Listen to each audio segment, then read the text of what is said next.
Paano nga ba malalaman kung meron kang missing contribution or nawawalang contribution sa pag-ibig?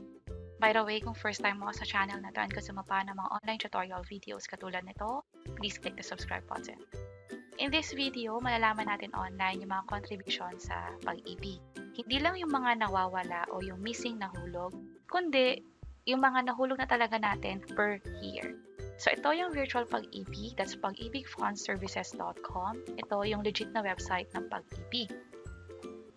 At mag-login lang ako dito gamit yung email address and password ko sa virtual pag-ibig account.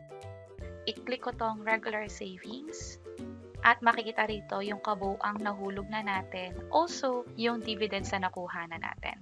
Mula dito, pwede natin i-check kung ano yung mga nahulog na natin from previous years o kahit yung ngayong taon. Halimbawa, 2024, i-click ko yung View Contributions. Ito na yung mga pumasok na hulog sa akin. So, gamit ang Virtual Pag-ibig account, pwede nyo malaman kung pumasok na ba yung hinulog nyo, kung voluntary kayo or OFW, or di naman kaya ay yung kumpanya yung naguhulog para sa inyo, kung employed kayo.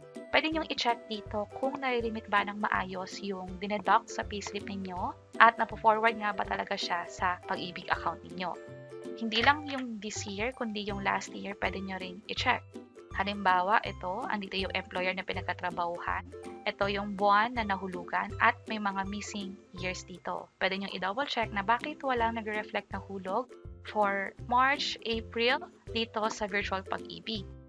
At kasabay niyan, pwede nyo na rin i-check pa ng isang bagsakan yung mga previous years pa.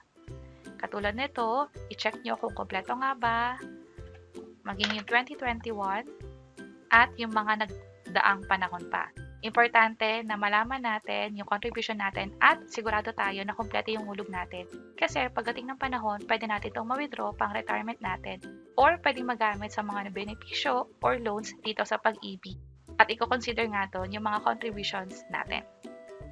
At kung may tanong kayo, paano ka nakagawa ng virtual pag-ibig account? Automatic ba na meron ka niyan kung meron ka ng MID number sa pag-ibig? Hindi, kailangan tong i-register ng hiwalay pa.